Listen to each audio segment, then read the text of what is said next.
يعني هذه لازم نعطيه حقه برضه، ونعطي الاهلي على اختفائه حصل فرصتين كان بيسجل منهن.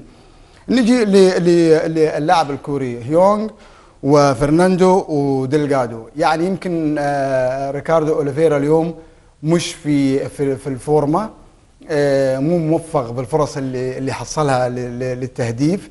علي مبخوت مو هو علي مبخوت حتى بالنسبه لتمركزه والكور العرضيه اللي لعبت ما قراها القراءه الوافيه.